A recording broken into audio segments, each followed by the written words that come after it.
اسی طرح میں کسی یہ ماڈرن سویلائزیشن سے پیدا ہونے والے جو ذہن ہے اس کو جا کے کہوں کہ یہ عقیدہ ذہن میں بلا امکان تغیر محفوظ کرو تو یہ اس کے بس سے باہر ہے۔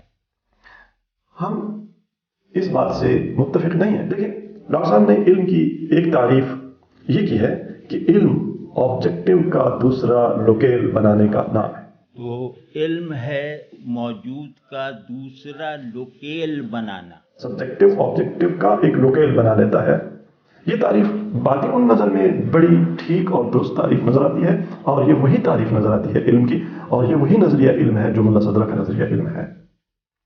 اور ہم خوش تھے کہ ڈاکٹر صاحب کی اپروچ وہی ہے جو حکمت متعالیہ کی اپروچ ہے نیچر آف نالج کے بارے میں، لیکن جب ہم آپ کے کلام کے ذیل کو دیکھتے ہیں تو ہماری یہ خوش فہمی یہ مایوسی میں تبدیل ہو جاتی ہے۔ آپ اصطلاحات کا دقیق استعمال نہیں کرتے، فلسفی اصطلاحات کا، حالانکہ آپ کا اپنا تقاضا یہ ہے کہ فلسفی اصطلاحات کا دقیق استعمال کیا جائے، لیکن آپ کی اسی ٹاک میں ذہن، فہم اور نفس کے درمیان کوئی واضح امتیازات نظر نہیں آتے۔ علم امکان خطا زیادہ قوت سے رکھتا ہے امکان صحت کے مقابلے میں۔ ہر علم، چاہے وہ آپ تفسیر لکھیں چاہے کچھ بھی لکھیں، جو چیز بھی آپ کے شعور میں جا کر ری پروسیس ہوگی عقل میں جا کر، وہ ناخالص ہو جائے گی۔ اس کے ساتھ آپ یہ بھی بولتے ہیں کہ صورتوں کے علم میں غلطی بھی حقیقت کے قرب کا ذریعہ بن سکتی ہے۔ یہ عجیب غلطی ہوتی ہے کہ لیپ ٹاپ کو جو ہے وہ موبائل فون سمجھ لیا تو کوئی حرج نہیں،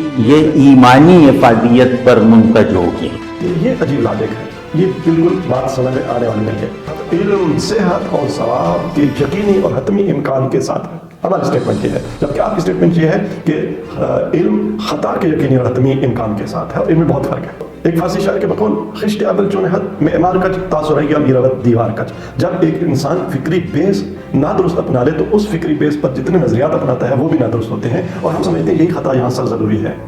آپ نے علمیات کے باب میں ایپسٹیمولوجیکل سسٹمز میں ایک نادرست نظریہ اپنایا، اس کی بیس پر آپ نے علم کی تعریفات جو بیان کی وہ نادرست بیان کی، اس کی بنیاد پر آپ نے خطا کی جو فلسفی اور خطا کو جو علم کا خاصہ بتایا اور خطا کو علم کے ساتھ جو جوڑا وہ بھی نادرست تھا، اور اس سے بڑھ کر اس سے آگے اگلا قدم آپ نے جو اٹھایا وہ یہ کہ آپ نے منطق کو خطا قرار دیا۔ یہ سب دھوکہ ہے کہ منطق غیر منطقی اور منطق کسے کہتے ہیں کہ میں صحت کے اصول اپنے مفاد میں اپنے سہولت کے لیے وضع کر رہا ہوں۔ منطق کو آپ نے دھوکہ قرار دیا اور اہل منطق کو آپ نے دھوکہ باز گویا قرار دیا۔ آپ کی اسٹیٹمنٹ کی روشنی میں ارسطو سے لے کر ابن سینا تک اور ابن سینا سے لے کر آج تک جتنے منطق دان گزرے ہیں یہ سارے دھوکہ باز ہیں، اور یہ بہت بڑی میں سمجھتا ہوں جسارت ہے۔ اب تک ہم نے جو ملاحظات بیان کیے یہ آپ کی وہ جو 3 ٹاکس ہیں ان میں سے بہت اہم اور کرٹیکل آبزرویشنز اور ہمارے جہاں پہ ہمیں ملاحظہ تھا وہ ہم نے بیان کیا ہے کہ ان 3 ٹاکس میں 20